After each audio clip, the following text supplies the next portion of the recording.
Hello అండి. నేను మీ శైలజ చిట్టి. Welcome back to my channel. ఈరోజు వీడియోలో మటన్ కర్రీ త్వరగా అండ్ మెత్తగా ఉడకాలంటే ఏం చేయాలి? ఎలాంటి టిప్స్ ఫాలో అవ్వాలి అనేది ఈ వీడియోలో మీతో షేర్ చేయాలనుకుంటున్నాను.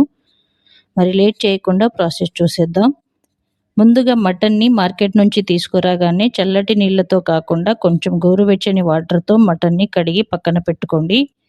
ఆ తర్వాత కడాయి పెట్టి ఆయిల్ వేసి అందులో ఒక 5, 6 లవంగాలు, 3 బిర్యానీ ఆకు, 3 ఇలాచీ, దాల్చిన చెక్క వేసి మసాలాలు వేగిన తర్వాత కట్ చేసి పెట్టుకున్న ఆనియన్ వేసి కొంచెం సాల్ట్ కూడా వేసి మగ్గనివ్వండి. ఆనియన్ గోల్డెన్ కలర్ వచ్చాక వేడి నీళ్ళతో కడిగి పెట్టుకున్న మటన్ వేసుకోవాలి.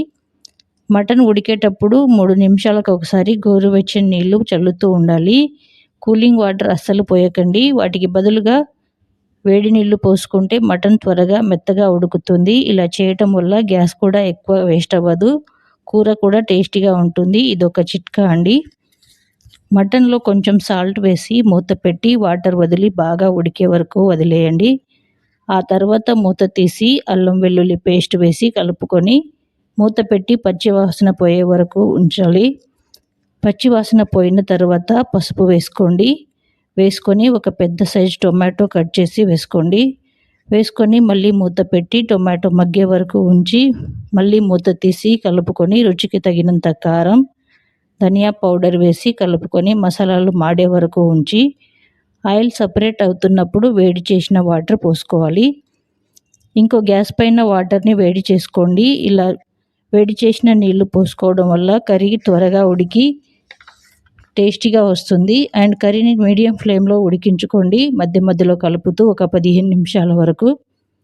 లాస్ట్‌లో కొంచెం గరం మసాలా వేసి ఉడికించుకోండి.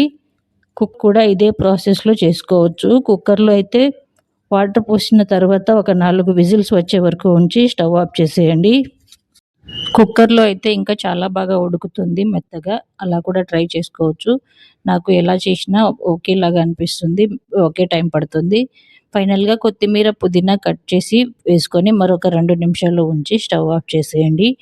ఇలా చేసిన కర్రీ ఎలాగైనా తినండి. రోటీ, రైస్, చపాతీ ఇలా దేనితో తిన్నా చాలా బాగా ఉంటుంది. మీరు ట్రై చేయండి. అండ్ మీ అభిప్రాయాన్ని నాకు కామెంట్‌లో తెలియజేయండి. అండ్ మరిన్ని రెసిపీస్ కోసం ఒక లైక్ అండ్ సబ్స్క్రైబ్ చేయడం మాత్రం మర్చిపోకండి.